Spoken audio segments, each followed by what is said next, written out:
Ladies and gentlemen out there, this is Artie Lang. This is disgusting.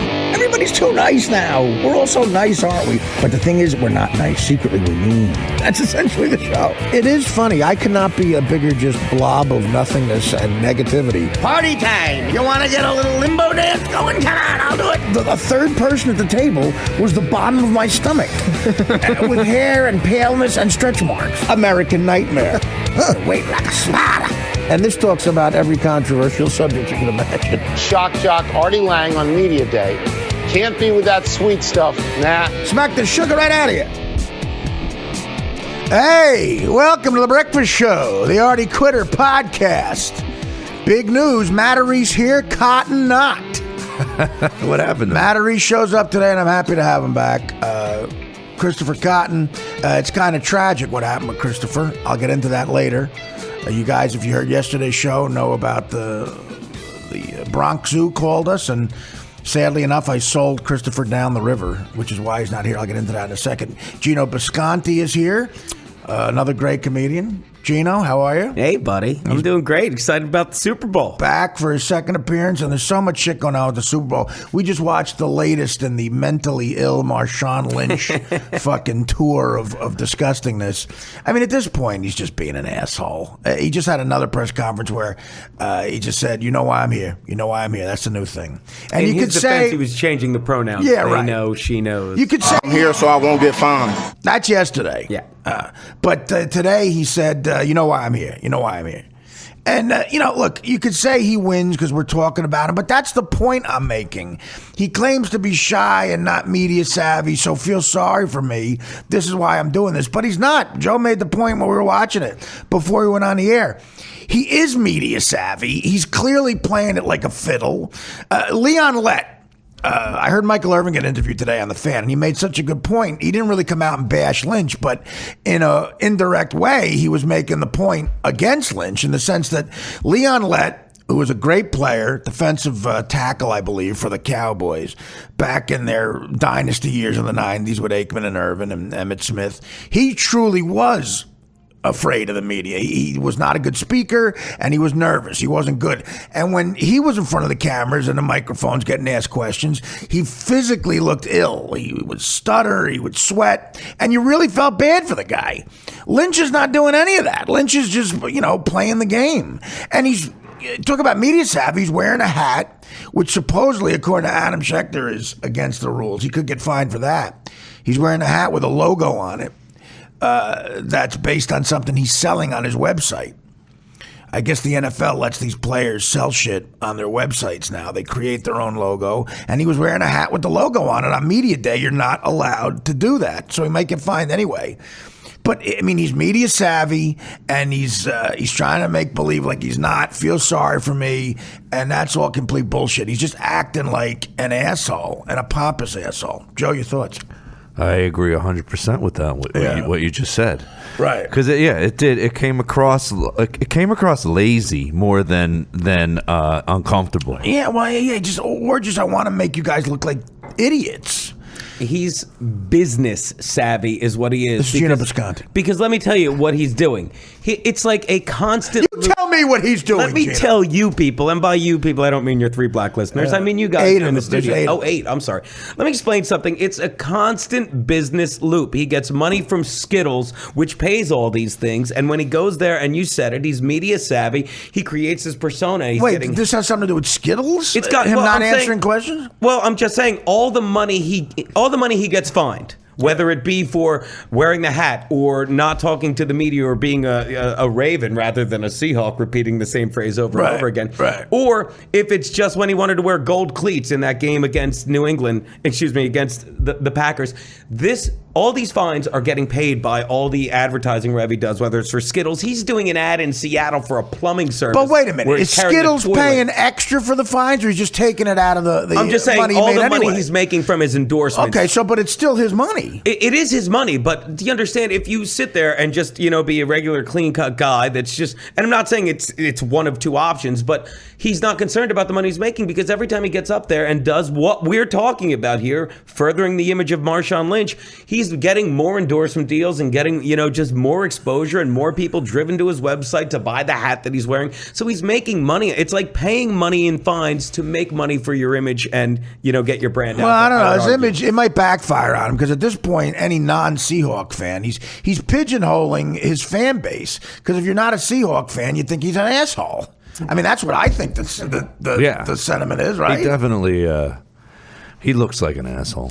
Yeah, a lot of people are polarized by it, saying the poor guy, leave him alone. You have a lot of talking heads in that Seattle locker room. You could talk to Richard Sherman all day. He'll give you everything you want to talk to, and then some. Yeah, they got this new guy, Michael Bennett, the guy that rode a bike. But it's part of the deal. I understand. The NFL makes a lot of money, and part of the reason is you deal with the NFL. media. Let me tell you, and he makes a lot of money because of it. But if you had to pick an enemy, let me tell you, I would side with Marshawn Lynch over Roger Goodell in the NFL any day, because the NFL is just. It insults our intelligence the way they act like they care when they don't. They're just making money hand over fist every way they can. And while everyone's sitting here, perfect example this week, while everyone's talking about Deflategate, which means absolutely nothing. Well, now they're talking about Marshawn Lynch. Deflategate is already, Lynch did the greatest favor he could do for the Patriots because that's off the table. It's all Marshawn Lynch. And what the fuck he's going to say? They're quoting him like he's Shakespeare. The latest Lynch quote is underneath everybody's face on ESPN, like latest Quinch quote. Yeah. Latest Lynch quote. But Quinch quote. But while they're doing that, you know what the NFL announced this week? They announced their 3 London games. Do you know who's playing? I don't know. I don't care. But you know what they decided? Remember last year they had that one game, which I remember because it was so stupid. The Lions and Falcons at 9 a.m. Who cares? Well, now they made all 3 London games at 9 a.m. And they're not. Well, you know why? Because now you get a quadruple header. From 8 a.m. when you're turning on, if you're a fantasy guy to do your lineups and everything, you're watching football all the way through the Sunday night game, and the NFL is making a ton of money. So they don't care about this Marshawn Lynch thing. It's just more money for them to make. It's more headlines for them. So in a way, I almost can side with Marshawn Lynch. Is he being a douche? Without a doubt. Does anyone in the room understand what Geno just said? No. Okay. I don't. Then I apologize. I'm just saying they're trying to make money. We know that. Or you're saying that they don't care. How does the London game tie in with Marshawn Lynch? Because what the fuck did you just say? They are kidnapping 2 teams last season. Let's just say you're a Lions or a Falcons fan. They're kidnapping your team, putting them on at 9 a.m. because they know they will make money regardless. It's not like you can complain. The NFL is going to make a ton of money off that. Right. They're jerks.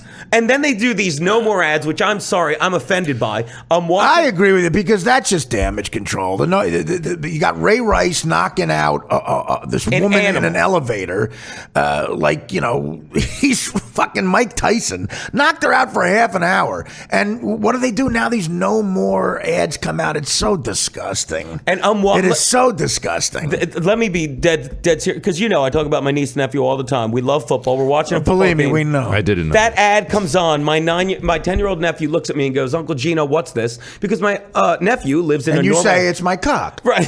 Does it tickle?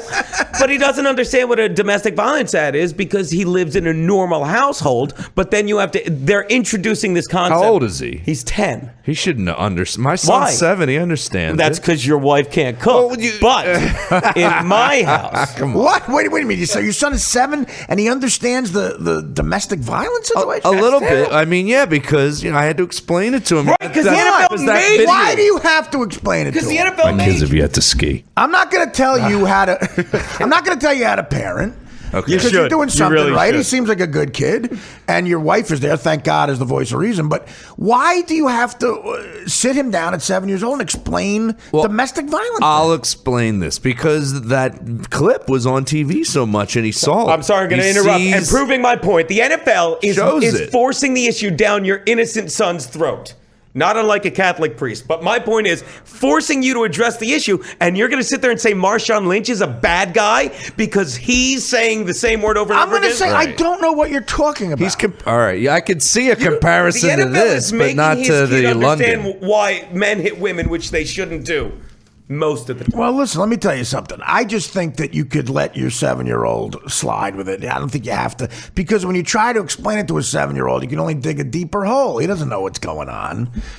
Are you agreeing with me, Geno? I'm saying. What was that gesture? I'm saying. You're not on television. I'm not getting my point across because you're agreeing because with you're what I'm not good at making points. Fair enough, and I wish you would clarify for the listeners that I'm saying. kidding. You're very good at making points. I don't care.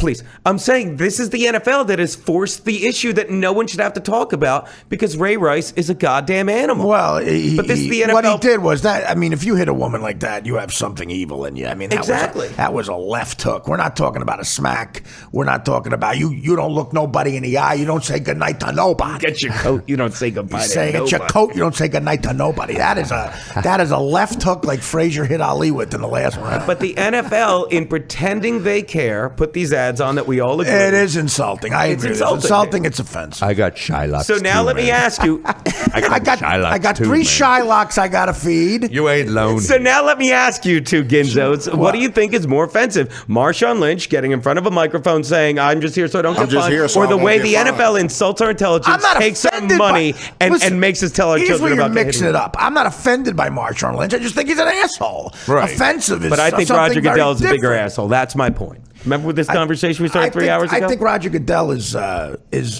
like a robotic, creepy guy.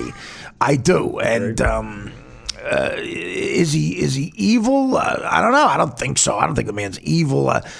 Ray Rice has some evil in him. I don't think Goodell would ever hit a woman like that. I hope a lot of people wouldn't. And he's just insulting our intelligence by doing damage control with it. That's what I feel. And then, of course, that brings us to the London game at 9 a.m. 3 of them.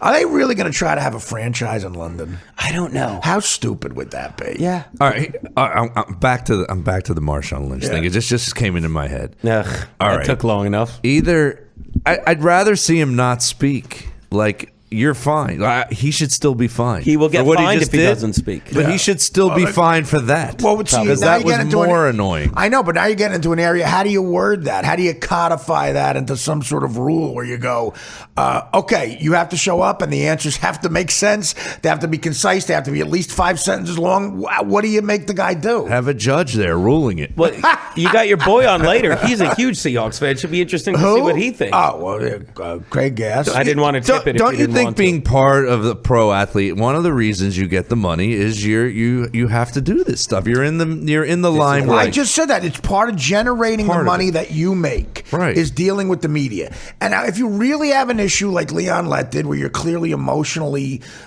distraught about it, I really felt bad for that guy. Remember Lester Hayes, defensive back, the Stickum guy. Yeah. He had a bad speech impediment. And I remember Brian Gumbel, bad stutterer, bad speech impediment. And after the Super Bowl, when they beat the Eagles in 1980, Brian Gumbel, who doesn't have that issue, is like a Harvard guy, is fucking making the guy speak. And it was kind of embarrassing. And I thought he was sort of taking advantage of it. So there's that side of the question. Right.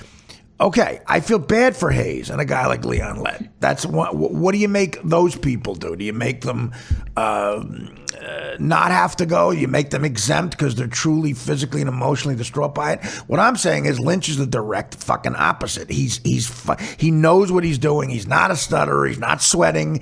He's up there in sunglasses. He looks like a rock star. He's cool with the media. Right. And he knows how to play it. I think with him, your point is well taken. Maybe there should be a guy going, you know what, not enough. No. Sit here and say fucking more. He won't, though. I'm thinking of the great Bill Hicks when he did a joke about Comedian Bill Hicks. Bill Hicks where he Yeah, said they say the great, really? he was great. It was great. Bill Hicks was great. Where he said, "Let me paint on a plastic smile and pound through the shit one more time." It's the greatest opening of an HBO special. It's great. Yeah. That's what he should have to do. All right, you don't want to do it. It's like what I tell my kid. I don't want to shovel. There's shit in life that you don't want to do, and you got to do it. I know, it's your job. Go do it. Absolutely. You have to have comedians on who want to plug stuff. How many nights have there been where we don't feel like doing comedy, but we go fucking do it? Forget it. At this point, it's every night. I mean, collectively at the table, there's 75 years of stand-up here. Think about that. I think I'm dying to go to Krabby Dick's tomorrow night and Artie, you come out on stage, you're just like, I think you know. What is the line? What is the line? I think you know why I'm here. I think you know why I'm here. But well, listen, the good thing about what we do is, though, you do get energized by a great crowd. When you walk out, it really is like a drug. It's adrenaline that goes through you. If the crowd is happy to see you, and like we recently did a gig in Jersey and in Boston. The last 2 gigs we did, those crowds were so great. And you go out there and it electrifies you. And you're like, okay, if you're in a bad mood combined with the crowd being in a shit mood, it's over. It's not going to be a great like Cirque du Soleil type performance. Yeah, he should have to prove like does he have a social disorder? Does he have an anxiety thing? He claims yes, and his teammates stick up for him. I think this proves he doesn't. You know how secure you have to be in your own skin to be able to do that for an hour or however long they're up there, to be able to sit there in front of every camera, every piece of media. We're not just talking about local media. You're talking about ESPN, the New York Times, the Daily News. We're talking major media people, okay? And then former teammates, former players that are right in your face. These are not unknown people. You know how comfortable you have to be in front of a mic and a camera to sit there and say, I think you all know why I'm here. Tongue-in-cheek, giggling at them. You have to be comfortable. And right. He's saying the direct opposite is true, that he's uncomfortable. I don't buy it. You made the point before we went on the air, Joe. Yeah. I'm just saying, I agree with you. I completely agree with you. The sunglasses annoyed me a little bit. I think gotta be there's bigger honest. a-holes Not a to deal fan with of in the the NFL. sunglasses in the interview. No one argues that there's bigger assholes in the world. Putin is a bigger asshole, but I said in the NFL, though. We're focusing on one asshole. Agreed. Here he is. You know why I'm here. This is today. See how long you can listen to this for. Again. Marshawn, after you won the Super Bowl last year, you went to Brazil, did a clinic in Brazil, worked really well with the kids, and you become kind of an idol in Brazil. Can you give a message to the kids that you worked with back then? You know why I'm here. I had a camp counselor who tucked me in like that every night. I mean, Someone should say that every time they tackle him Sunday. Yeah. Well, Just smash him. Here's into the the ground. problem. The guy's a great player. Yeah, too. he's amazing. You could shut that off. In the prop bets, by the way, there's odds. Will he grab his crotch after his first touchdown? Because he grabs his crotch. He really is a defiant prick. Grabbing your crotch in front of people. There are a lot of kids watching. You can calm down with that too. I mean, I'm not offended by it either. But kids are watching. You're grabbing your dick. Okay, fine them. But that's a big bull. What do you find them? I remember the first beach ball I played for in DirecTV. They said, listen, it's airing on DirecTV. There's 5-year-olds, literally 5-year-olds watching. And not only on TV live, there's 5-year-olds watching in the live stands. They're right here in front of us. So if you do something on camera, there's big screens all over the place. Everyone's seeing you, including the kids. B-rated G. And even I was like sort of compliant. Snoop Dogg was the MVP of the game. The first time he scores, he looks right in the camera and he starts rolling an imaginary joint. Like just a huge joint, like, yeah, and licking it, and then he starts smoking the joint. God. They cut him off real quick. Second time, then they give him the lecture again. Please don't do that again. They go, okay, fine. Next time he scores a touchdown, he screws the ball into the sand. So it's like standing up like you're going to kick it for a field goal. He grabs it like it's got hair and starts fucking it doggy style. And he's slowly fucking the ball doggy style. And then DirecTV comes over and like tackles him and says, no, you can't do this anymore. That's what, Snoop's being defiant. That's what Marshawn Lynch. I would say, don't you think being defiant is great publicity? You've made a career of it, really when you think about it. We've been talking about it for 20 minutes. But I'm not doing it in front of 5-year-olds. No, I'm saying, but you aren't a. That was their point. Their point was, don't do it in front of the 5-year-old kids. I kind of get that. Grabbing your crotch on national TV. Look, they're laying down the rules. And I break the rules. There's no question about it. But I think, and I've paid the consequences for it. So this guy's paying the consequences for it. I don't know. It doesn't look like he's paying any consequence. I said I don't think he is. He's going to probably not get fined. He's going to end up being in the black after this because he's going to get more and more endorsements. He's the bad boy. There will be people on his side. And again, in the grand scheme, the machination of the giant that is the NFL, this is just one dude that's distracting you from the big picture that the NFL cannot make enough money. By the way, it's the greatest product in the world. Our word was first person to say machination does win $500. Thank you very much. Now, can we put that towards my fine that I have for not showing? If Seattle wins the Super Bowl, I don't want him making any speeches at the victory parade. Well, he won't.